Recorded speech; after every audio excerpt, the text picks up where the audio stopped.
안녕하세요. 여러분의 친절한 임경숙 변호사입니다. 오늘은 미혼부의 출생신고 어떻게 해야 되나에 대해서 말씀드리려고 합니다. 제가 했던 실제 사건인데요. 드라마에서나 나올 법한 이야기였습니다. 아이 아빠가 결혼을 안 한 총각이었는데요. 그 아빠가 어쩌다가 만난 여자분과 함께 남자 집에서 뜨거운 하룻밤을 보낸 일이 있었습니다. 그 이후로 그 여자분하고는 연락이 되지 않았고 1년이 지난 후에 여자분이 아이를 데리고 아이 아빠를 찾아왔습니다. 아이 아빠는 굉장히 황당하고 놀랐죠. 그런데 그 아이 엄마가 이 아이는 당신 아이가 맞소. 그런데 내가 이 아이를 키울 형편이 안 되니 당신이 키우시오.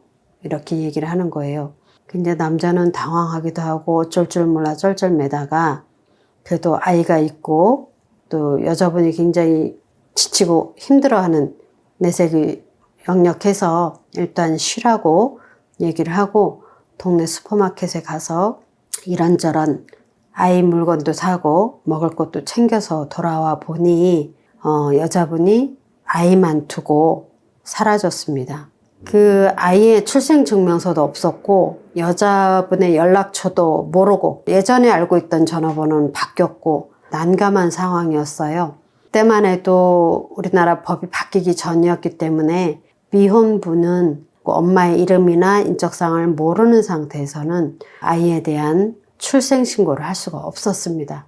그 후에 법이 개정이 돼서 엄마의 인적사항을 모르더라도 아이 출생신고를 할 수 있도록 바뀌었습니다. 지금은 아이와 아빠의 유전자 검사를 해서 이 아이가 자기의 아이라는 입증만 되면 엄마 이름이나 엄마의 인적사항을 모르더라도 가정법원에 확인을 받아서 출생신고를 할 수가 있습니다. 여러분 주위에 미혼모나 미혼부 등이 있어서 아이의 출생신고하는 것이 어려움을 겪으신다면 주변에 계신 전문가의 도움을 받아서 아이의 출생신고를 하시기 바랍니다. 지금까지 도움이 되셨다면 구독, 좋아요, 알람 설정 부탁드립니다. 지금까지 임경숙 변호사였습니다. 감사합니다.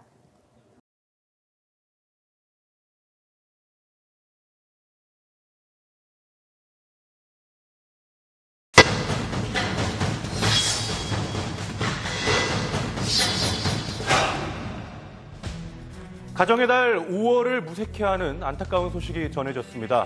경북 구미에서 20대 남성과 2살 배기 아들이 숨진 채 발견된 것인데요. 어떻게 된 사건인지 날에서 취재했습니다. 안타까운 사건의 현장을 찾았습니다.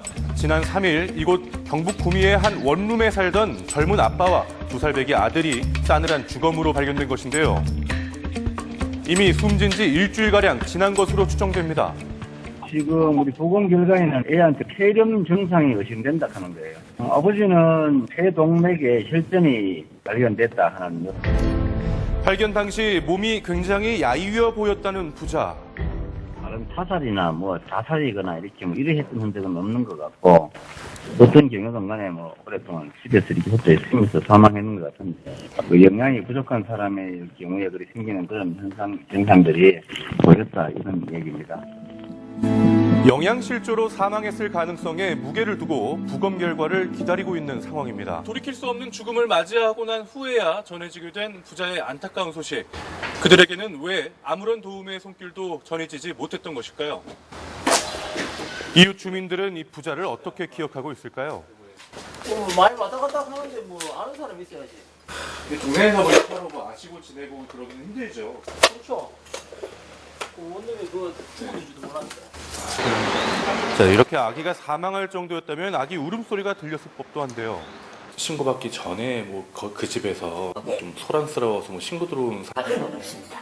예, 좀 운다고 손치더라도 누가 특별히 또 관심 가들 원룸에 거주 형태가 대충 그랬다. 저는 남녀들 주간에 일하러 가고 오죠. 부자가 거주했던 이 원룸촌은 이웃들과의 왕래가 비교적 적은 편인데요. 때문에 관할시에서조차 개인적 접근이 힘들었다고 합니다. 안녕하세요. 이분은 저희들이 확인해 보니까 그 대구에 이제 부모님이 계시고 거기에서 주소가 말소된 걸로 이렇게 지금 확인이 되었습니다. 사실혼 관계에 있던 그분도 뭐 이렇게 주소가 또 말소가 또 돼 있다 하더라고요. 예. 그 용어가 좀 이제 바뀐 거네요. 그죠? 예, 거주 불명 말소라고 한 게 등록. 아니라. 예, 실제 소재지가 불분명해 거주 불명자로 등록이 된 것인데요. 명확한 신원이 보장되지 않았기 때문에 어떤 복지 혜택도 제대로 받지 못했던 것으로 알려졌습니다. 주민등록이 없으면 어떻게 아무 할 수 없잖아요. 병원도 갈 수 없고 아무것도 못 하잖아요. 사망한 뭐 아이 아버지나 아기나 둘 다 뭐 병원 기록 같은 것도 전혀 없는 상태고. 예, 저희들 조금이라도 노출이 되었다면 아마 저희 그 사회 안전망에 복지 안전망에 아마 체크가 되지 않았겠나 이렇게 보고 있습니다.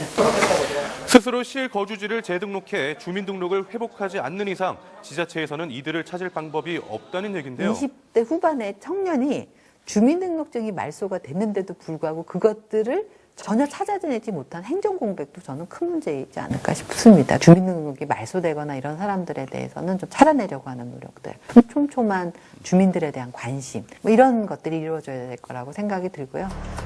심지어 2살 배기 아들은 출생 신고조차 돼 있지 않았습니다. 아빠 엄마가 출생신고를 하러 가야 되잖아요. 저희가 말씀되어 있는데 어떻게 해요? 못하죠. 이게 그래서 그 애기가 출생신고가 안 돼 있는 거예요. 출생 신고만 제대로 이루어졌어도 사회의 보호 속에서 비극은 막을 수 있었을 하는 상황. 출생신고제는 일단 신고 의무자가 엄마와 아빠로만 되어 있기 때문에 신고를 하기 전까지는 국가가 아이의 존재를 모릅니다. 특히 이번 사례처럼 미혼 부일 경우는 출생 신고 절차가 조금 더 까다롭게 적용된다고 합니다. 엄마는 출생이라는 절차를 통해서 자연히 그 자기 아이라는 게 인정을 받습니다. 미혼부 같은 경우는 혼인 중이라는 게 없기 때문에 법원에 허락을 받아서 출생 신고를 하게 됩니다. 애 낳은 지 3일 뒤에 그래서 애를 데리고 우리 집에 와가지고 애만 덩그러니 놓고 이제 가버린 상황이 된 거죠. 그 법원 가가지고 출생 신고를 하려고 하는데 이거 어떡하냐. 그러니까 그 출생 증명서 달라고 하는 거예요. 난 없잖아요. 그 출생 증명서 병원에서 내주는 건데. 또 계속 이제 알아보니까 유전자 검사를 해야 된다고 하더라고요. 갔어요. 그래갖고 그 기간에 출생 증명서를 또 달라고 하는 거예요. 거기서 왜 엄마랑 왜 연락이 안 되고 왜 모르냐 이렇게 하는 거. 그거를 증명할 수 있는 자료를 가져오라고 하는 거예요. 근데 엄마를 모른다는 그 자료가 어디 있습니까? 그게 맞죠. 그래가지고 복지 사각지대에 내몰려 이와 같은 비극이 또다시 반복되는 것을 막기 위해서는 제도적인 개선이 필요한 상황입니다. 영국이나 호주 등의 국가에서는 아동이 출산하는 장소인 병원, 조산원에서 자동으로 출생신고를 하게 하는 보편적 출생신고 제도가 시행이 되고 있는데요. 병행하는 게 좋을 것 같습니다. 일단은 부모님에게 엄마 아빠가 출생신고를 하고 인권의 사각지대에 있는 경우에는 검사나 지방자치단체 장애인에서 출생신고를 할 수 있도록 보완을 하는 방법 이런 거를 골고루 적용하는 것이 복지의 사각지대에 놓이는 거를 미연에 방지할 수 있었을 거라고 생각합니다. 이들 부자의 안타까운 죽음을 계기로 해서라도 더 이상 소외받는 이들이 없도록 사회복지 안전망 더욱 공고히 구축해야겠습니다.